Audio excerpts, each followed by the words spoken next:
দুই বাংলা, আসাম, বিহার, নাগপুর, পূর্ণিয়া এ সকল অঞ্চল নিয়ে এশিয়ার অন্যতম শক্তিশালী এক দেশ, নাম বাংলাদেশ। কি অবাক লাগছে? কই এমন দেশ তো সত্যি সত্যি নেই। কিন্তু অবাক লাগলেও এমন একটি দেশ হবার কথা ছিল। প্রস্তাব দিয়েছিলেন সুহরাবর্দী সাহেব। কি চিনতে পারছেন না তো? সুহরাবর্দী সাহেব হলেন অবিভক্ত বাংলার প্রধানমন্ত্রী হোসেন শহীদ সোহরাওয়ার্দী। তার স্বপ্ন সফল হলে ভারত উপমহাদেশের চিত্রটি সম্পূর্ণ ভিন্ন হতে পারত। সময়কাল 1947 সালের 27 এপ্রিল দিল্লির এক জনাকীর্ণ সাংবাদিক সম্মেলনে হোসেন শহীদ সোহরাওয়ার্দী বাঙালি জাতিসত্তার ভিত্তিতে স্বাধীন রাষ্ট্রের কথা বলেন। প্রথমে একটি কোয়ালিশন মন্ত্রিসভার কথা বলেছিলেন, কারণ তিনি ভেবেছিলেন একটি কোয়ালিশন মন্ত্রিসভা হলে অবিভক্ত বাংলায় মুসলিমদের আধিপত্য থাকবে। কিন্তু হিন্দু মহাসভা এর বিরোধিতা করেন। ফলে সোহরাওয়ার্দীর সামনে একমাত্র বিকল্প ছিল কেন্দ্র থেকে আলাদা হয়ে অবিভক্ত স্বাধীন বাংলা গঠন করা। আর এই অখণ্ড স্বাধীন বাংলার ধারণাকে মুসলিম লীগ এবং কংগ্রেসের কয়েকজন নেতা প্রথম দিকে সমর্থন দিয়েছিলেন।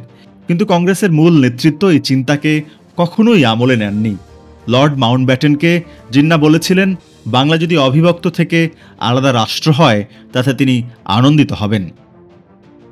সোহরাওয়ার্দীর ধারণা বাস্তবায়নের পথে বেশ কিছু প্রতিবন্ধকতা ছিল। পূর্ব বাংলায় মুসলিম লীগের অনেক নেতা এর বিপক্ষে ছিলেন।